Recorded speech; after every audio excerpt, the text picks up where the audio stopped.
Bonjour, bienvenue sur ce point bourse du 19 février 2025. Alors on va passer rapidement sur les annonces de Trump, hein, toujours à souffler le chaud et froid avec les annonces sur les taxes douanières des exportations des différents pays sur le sol américain. On va parler un petit peu des chiffres qui sont tombés dernièrement et puis on verra quelques actions, hein, qui sont intéressantes et qui ont des configurations plutôt à souligner. Comme d'habitude, avant de commencer, je rappelle que les informations et analyses données sur cette chaîne sont données à titre indicatif et ne peuvent pas être considérées comme un conseil en investissement. L'investissement en bourse est risqué et vous êtes responsable de tous les investissements que vous faites. Avant de regarder le CAC et quelques actions, on va juste parler des chiffres avec hier, les résultats d'IPC en France. On est à 1,7, donc c'est l'inflation, 1,7% sur l'année. On a un petit peu monté, mais on reste quand même sous les 2%, donc on voit que c'est une inflation toujours bien maîtrisée, notamment en France. On a eu aussi les prix immobiliers en Chine aujourd'hui. On était à moins 5,3 la dernière fois, on est à moins 5 actuellement, donc pas trop de changements, il n'y a pas de dégradation, mais on attend surtout de meilleurs chiffres, hein, au niveau de la Chine. Ça tarde à pousser. Ça va dans le bon sens pour le moment, mais on n'a pas encore des données phénoménales sur l'immobilier, notamment chinois. IPC en Grande-Bretagne, on est à 3%. Donc on a vu, hein, que la Grande-Bretagne notamment était un peu plus forte que la plupart des pays européens dernièrement, donc c'est normal d'avoir aussi une inflation plus importante. Et les permis de construire et mise en chantier aux États-Unis, qui reviennent à leur permis de construire plus ou moins stable et mise en chantier un peu moins bien qu'espéré, donc peut-être un petit ralentissement là sur la construction. Comme d'habitude, hein, on surveillera un peu tous les chiffres pour voir s'il y a vraiment une constance sur les chiffres américains pour aller vers un ralentissement, ou si on a des hauts et des bas et on est plutôt toujours résilient aux États-Unis. Le CAC 40 qui perd un 17. On le voit, on est proche de notre plus haut historique, hein. C'est les plus hauts qu'on avait tapés en mars 2024 et mai 2024, les 8259 environ, hein, 53 et 59. On perd un petit peu aujourd'hui. On verra les résultats demain, notamment. Alors, il y a Carrefour aujourd'hui, et puis demain surtout, hein, Accor, Airbus, Renault et Schneider, entre autres. Donc là, ça risque aussi de bien bouger. Est-ce qu'on aura des rachats ou alors le début de la conso? Pour l'instant, on est toujours haussier, hein, puis il n'y a pas de mouvement très fort sur les marchés français. On va regarder juste quand même rapidement des gros mouvements. STM avec un relèvement d'objectifs, hein, de la part de Jeffries. Alors, Jeffries, je suis pas très fan d'habitude de ce qu'il raconte. Ce qui est intéressant, c'est qu'on a quand même comblé le gap ici, qu'on avait créé, hein, assez récemment. On est quand même toujours un peu dans cette tendance dégradée. Alors les volumes, forcément. Est-ce que ça va suffire? Il m'en faudra plus, moi, pour me remettre à l'achat sur STM. On va surtout attendre les résultats, notamment d'NVIDIA, hein, le 26. Alors STM, ils sont plus liés aussi au marché de l'automobile. Donc si le marché de l'automobile va bien, parce qu'ils ont pas mal de clients parmi les constructeurs auto, ils devraient pouvoir repartir. Donc si on veut jouer STM, on va surtout regarder le secteur automobile et s'il y a une reprise dans ce secteur-là. Et puis peut-être que effectivement, oui, STM va rebondir. C'est un peu trop tôt encore pour moi pour se placer sur cette valeur-là. J'attendrai. Alors on va parler de quelques valeurs. Alors il y avait les matières premières. Alors le jus d'orange est pas mal aujourd'hui. J'ai pas les données en fin de journée, mais dernièrement il y a un petit rebond. On en reparlera demain pour voir s'il y a une confirmation quand même, hein, du rebond, mais ça semble se mettre en place notamment. Donc là c'était hier, on a eu la confirmation du petit rebond et du support. Aujourd'hui on était un peu haussier aussi, donc on a potentiellement, hein, un rebond technique à aller jouer sur le jus d'orange. Et on va regarder quelques valeurs intéressantes. Alors, un peu dégoûté parce que je voulais en parler éventuellement hier. J'ai hésité à me placer, j'ai rien fait parce qu'il y avait les résultats qui arrivaient. J'aurais dû. Alors, forcément, hein, des regrets en bourse, on en a, alors pas tous les jours, mais presque. SolarEdge. SolarEdge, on en avait parlé, hein, depuis quelques semaines. C'est la filiale, la firme israélienne, notamment spécialisée dans l'énergie renouvelable et surtout les panneaux photovoltaïques. C'est une valeur et un secteur qui a été un peu massacré ces derniers temps. mais sur lequel on va avoir des investissements massifs ces prochaines années. Alors avec le retour de Trump, oui, ça retarde un peu, mais on a vu que sur SolarEdge, notamment, hein, depuis la chute à l'été 2023, qu'il n'y avait plus trop de vendeurs et qu'on commençait à atteindre des plus bas, hein. Notamment ici, fin novembre, on espérait un petit retour. Et puis là, sur les résultats, gros boom. Alors les résultats, ils n'ont pas été phénoménaux, mais ils ont été un peu mieux qu'espérés. Alors pas de beaucoup, hein, 196,2 contre 194,95. Donc on voit même pas 1% de mieux, mais alors on bat légèrement le consensus, mais surtout les... Alors ça déjà pour espérer un point bas qu'on a peut-être sur ce secteur-là, et aussi les perspectives pour le prochain trimestre, donc qui est déjà entamé, hein, 2025. Le Q1 2025, on espère entre 195 et 215 millions, donc à peu près conforme à ce qui était espéré, autour des 209 millions. Donc on voit que c'est encore supérieur à ce qu'elle a fait. Elle avait quand même des chiffres, on le voit, hein, 800, 900, 700, beaucoup plus importants. Dernièrement, il y a eu une grosse baisse, mais là, on sent que le point bas est arrivé sur pas mal de secteurs et on va en avoir besoin. Alors il n'y a pas que les pétrolières à jouer, il y a beaucoup dans le secteur énergétique de valeurs qui vont être intéressantes. Est-ce que SolarEdge peuvent être intéressants? Spéculatif, forcément, parce que c'est une valeur qui cotait ici sur les 300, hein, 200 il y a quelques temps, qui vaut aujourd'hui, qui valait 10 dollars il n'y a pas longtemps, mais il y a peut-être quelque chose, il y a des volumes. On le voit, il y a beaucoup de volumes dernièrement. Il y a une fin de baisse et un possible retournement avec ce gap. Donc je pense que faut dézoomer, hein, parce que là, si on reste comme ça, évidemment, c'est pas très beau. Mais oui, si on dézoome, on sent qu'il se passe quelque chose et il faudra peut-être acheter, pas beaucoup, mais un petit peu, et puis éventuellement pyramider sur un retour de SolarEdge. On en a parlé, hein, de tout le secteur énergie renouvelable. Et celui-là sur le photovoltaïque me semble plutôt intéressant.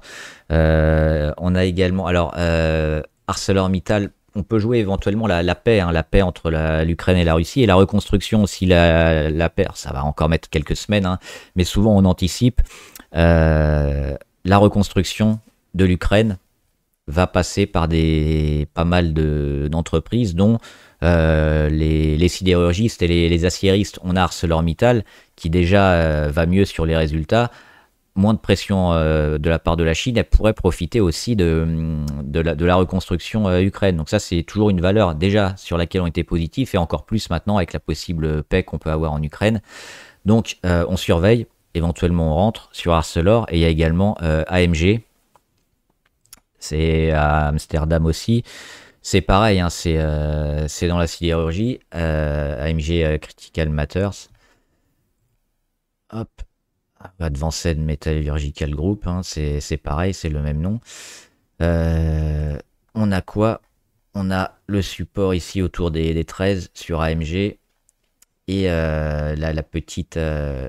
la petite oblique ici, court ou moyen terme, hein, qui coïncide avec la moyenne à 200 qu'on a cassé et qu'on est en train de travailler aujourd'hui. Donc on sent que sur ce secteur-là aussi, il y a un rebond qui est en train d'être donné, et pas mal des volumes aussi, et des prises de position qui pourraient être prises pour jouer justement la reconstruction. C'est une valeur aussi à surveiller. Un petit point sur Apple qui a annoncé baisser les prix de certains téléphones, notamment pour reprendre un peu de part de marché. Ça peut être intéressant doublement, parce que déjà, oui, les parts de marché, ça va les faire remonter un peu, même s'il y a des baisses des prix, mais aussi tout ce qu'ils vendent derrière, c'est-à-dire les services. Et on a vu que les services sur Apple étaient super importants. Ça prenait de plus en plus de poids, hein, dans le chiffre d'affaires. Donc si on vend pas les iPhones, on n'a pas les services derrière. Donc le fait de vendre plus d'iPhones, ça va aussi augmenter les chiffres derrière des services et du cloud sur Apple. On est toujours plutôt favorable, hein. Le but, c'est de retrouver les 260. Les résultats étaient achetés puis vendus, mais on voit que la réaction derrière est quand même un achat plutôt intéressant de la part d'Apple. Donc toujours favorable. Je suis rentré aussi sur Tesla aujourd'hui. Alors pas une grosse position, c'est peut-être quelque chose que je vais pyramider. En légère anticipation. On sent, hein, que Tesla, ils ont envie de repartir. On a cassé déjà l'oblique RSI depuis quelques temps.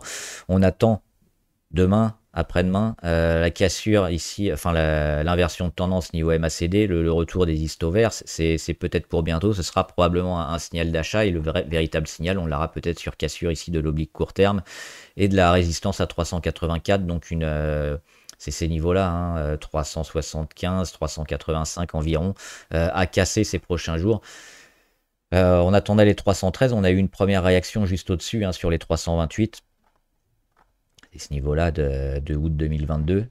Donc pour finir la consolidation sur Tesla et repartir avec pas mal d'annonces et surtout la proximité avec Trump et le gouvernement qui devrait lui apporter pas mal de contrats, je pense. C'est ça que les investisseurs vont jouer sur Tesla. On a également Micron Technology, hein, le spécialiste des mémoires, alors à la fois les mémoires des RAM classiques qu'on a sur les ordinateurs et les téléphones, mais aussi la mémoire à haute bande passante, qu'on peut trouver notamment, qui sont utilisés pour l'IA générative, donc tout ce qui est en train d'être fait par les grands groupes sur l'IA, que ce soit avec Nvidia ou Alphabet, Amazon, etc. Donc on en avait parlé, j'avais fait un dossier, hein, sur la chaîne, vous pouvez le retrouver, la vidéo sur Micron Technology. Et là on revient à nouveau sur la résistance, hein. Il y a eu DeepSeek qui a fait tout cracher un peu vers les 90, et puis on rebondit déjà, et puis on rattaque.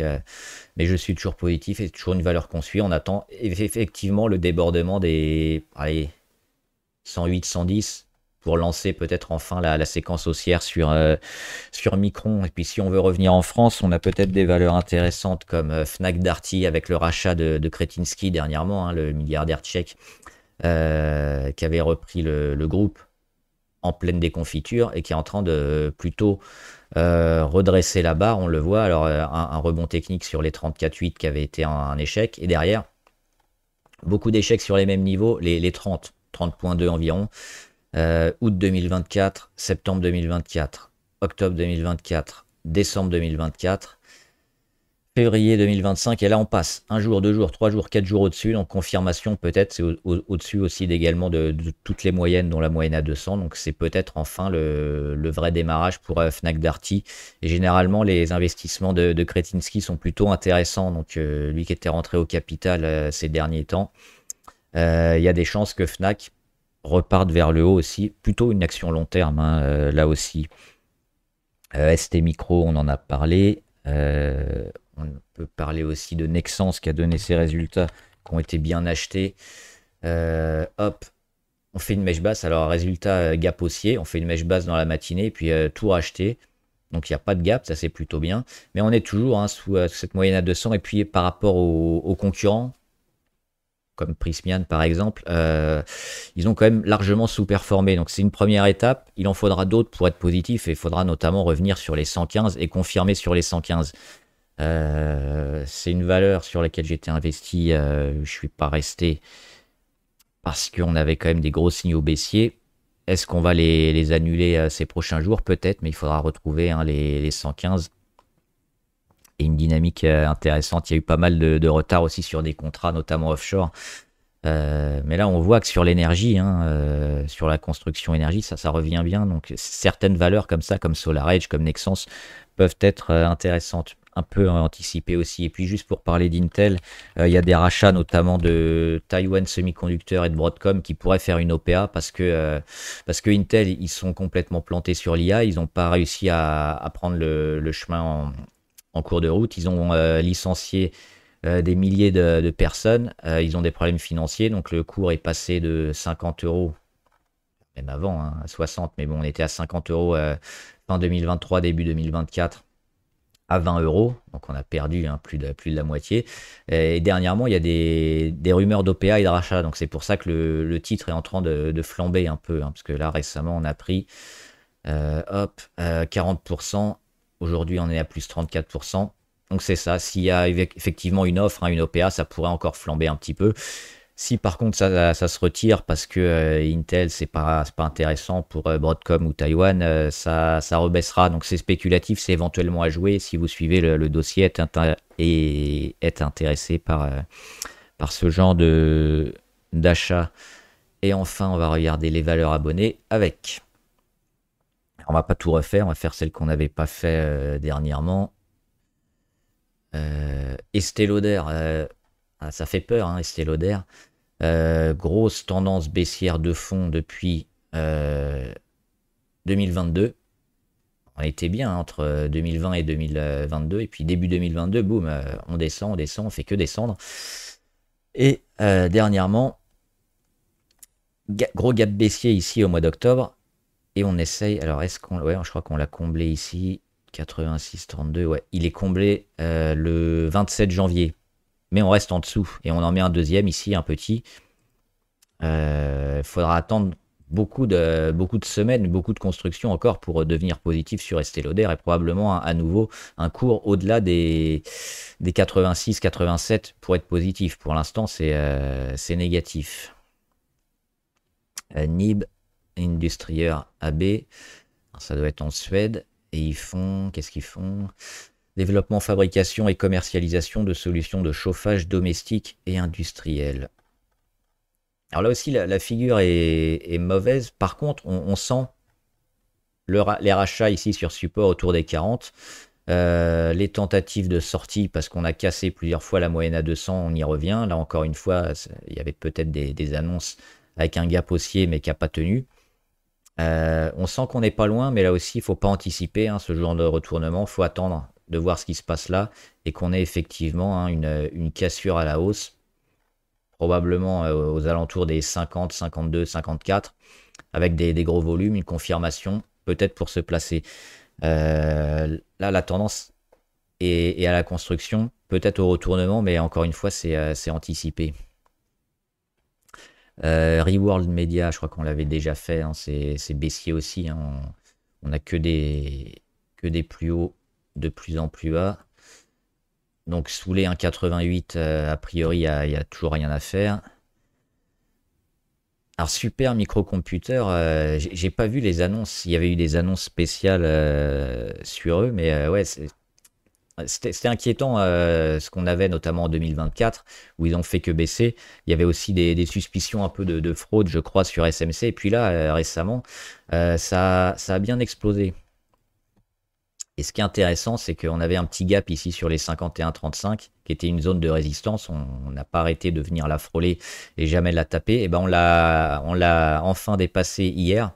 Et on confirme aujourd'hui, en plus au-dessus de la moyenne à 200. Alors là, il faudrait quand même voir les annonces. Hein. J'ai pas eu le temps de regarder sur SMC parce que depuis 2 semaines environ, il y a un gros retournement. Est-ce que ça peut devenir intéressant? Probablement. Parce que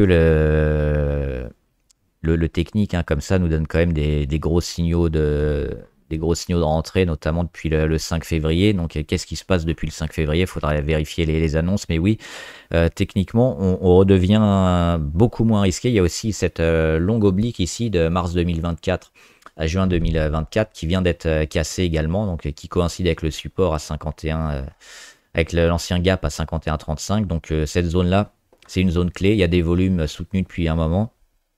Éventuellement, oui, peut-être le renouveau de SMC à vérifier avec les annonces. Et puis Vertiv, alors Vertiv c'est pas mal, mais ce qu'on aurait aimé, c'est une consolidation relativement faible qui dure comme ça quelques jours et qui vienne taper le support. Par contre, on a une consolidation super violente avec un gap. Ça, c'est jamais très bon. Mais derrière, c'est racheté. On revient sur la moyenne à 200, on rebondit. Alors là, je ne sais pas si c'était les résultats ou pas sur Vertiv. Hein, je ne connais pas cette valeur. Mais la réaction du marché est pour l'instant correcte. Alors, il faudrait juste vérifier. Hein, vous pouvez mettre en commentaire pourquoi il y a eu une réaction aussi forte. Mais si on tient effectivement le support autour des 108 et qu'on repart, ça peut être intéressant parce que la tendance, on le voit, largement haussière, hein, le trend long terme. Par contre, on peut aussi ces prochains jours venir casser, hein, parce que là, on est en train de travailler le support, la moyenne. Donc, on pourrait revenir ici sur les 73. Donc, je pense qu'il faut attendre aussi et voir ce qui va se passer fin février, début mars pour prendre sa décision. Voilà, j'espère que la vidéo vous a aidé.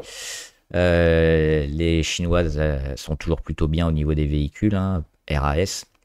Si vous avez des questions, n'hésitez pas, mettez-les en commentaire, j'y répondrai. Et bon trade, à plus!